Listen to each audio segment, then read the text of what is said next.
O ayan guys, ito ang aking special spare ribs na in-order. O ayan.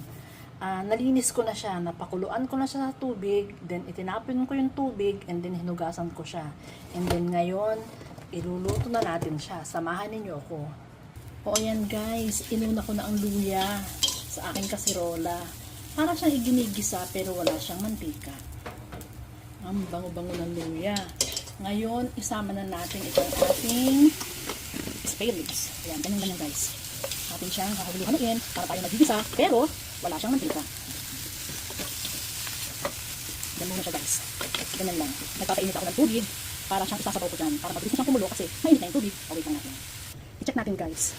Sa ganito kasing pamamaraan ko ng pagluluto ng pork, nawawala ang lansa niya. Kaya ayaw ko siya ng, ilalaga ko siya and then direct sa tubig. Ayaw ko ng ganun. Meron ko mga proseso na para mawala ang lansa ng pork. Ayan. Ganun lang siya. And then ating tatakpan. Nagigisa tayo guys pero walang mantika. O yan guys, pwede na to. Lalagyan muna natin ng kaunting tubig para lang mapalambot natin ang ating pork. Pero ang talagang isinasabaw na dyan ay hugas bigas. O yan guys, palambutin mo muna natin ang ating pork. Ito na guys, ang ating nilagang spare ribs. At ito, lalagyan na natin siya ng sabaw. Kasi nagsaing na ako. Nakakuha na ako ng hugas bigas.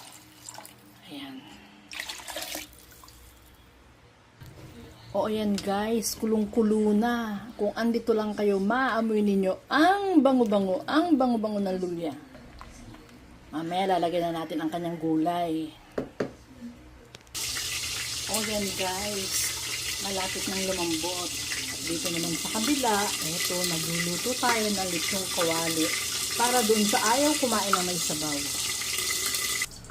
Ayan guys, ito ang gulay na ilalagay ko sa pinakulo kong buto-buto sa sitaw. Sa luya. Sitaw ang ilalagay ko. O, ayan guys. Sariwang-sariwa ang sitaw na yan. Fresh from the farm. O, ayan guys. Kulong-kulo na. So, ilagay na natin ang ating sitaw. Masarap yan guys.